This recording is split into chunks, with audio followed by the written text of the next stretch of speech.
So this is my first time performing any kind of poetry-ish thing. So needless to say, I am very, very afraid right now. You're awesome. Nice, amazing. So here we go.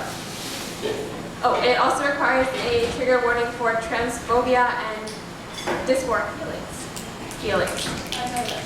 Microphones, they're not right. Quote, "It's not possible to be something other than boy or girl." Unquote.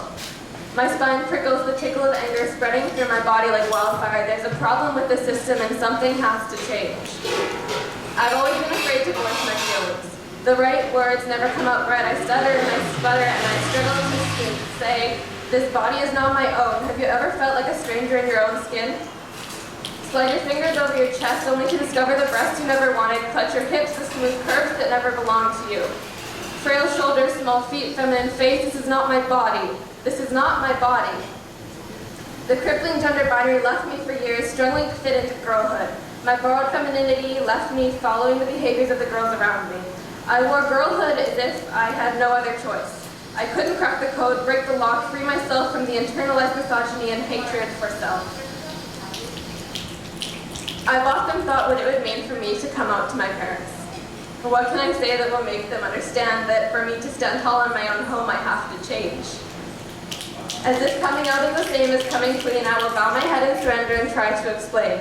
Mom, Dad, there's something I need to tell you. I'll have to compel them to listen. There's no going back now. I have to tell them now. Mom, Dad, I'm not the girl you've always believed me to be. I'll be relieved, but they won't understand yet. Let me make this clear. I'm not a boy either. I know they'll interrupt me here. What do you mean? That's not possible. You're my daughter and you always will be. Believe me when I say this body is not mine. My mind is not one with the place it is forced to live in. The two they can't combine.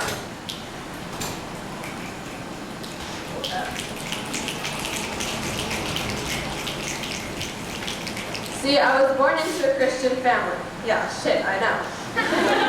And by the time I was 5, I knew the story of Adam and Eve by heart. Adam was the boy because he was the man, because he had the boy name and also the penis. Eve was the girl because she had the babies, because she had the womb and also the vagina. I used to mix those up. But in all reality, if Adam and Steve were the real thing, a trans boy Steve would have made the Bible 10 times more enjoyable and likable. Let me tell you a quick little thing about my gender. It loves to fuck with me. I'll wake up in the morning as a boy, get dressed as a boy, bind my chest, style my hair, and walk out the door as a boy. 5 minutes later, I'll be crying in the washroom, crying because my gender has somehow fucked me over, and again, I have turned into a girl. This can happen 4 to 5 times a day. Ever since I realized what was happening, I've adjusted my life accordingly. I carry both bra and binder with me at all times. I keep 2 full changes of clothing in my locker, one for Girl Joe and one for Boy Joe. I have 2 deodorants, girl and boy, 2 hair gels, girl and boy, and 2 very distinct sets of mannerisms. Most of my clothes are neutral or almost neutral as I spend half my time in no man's land.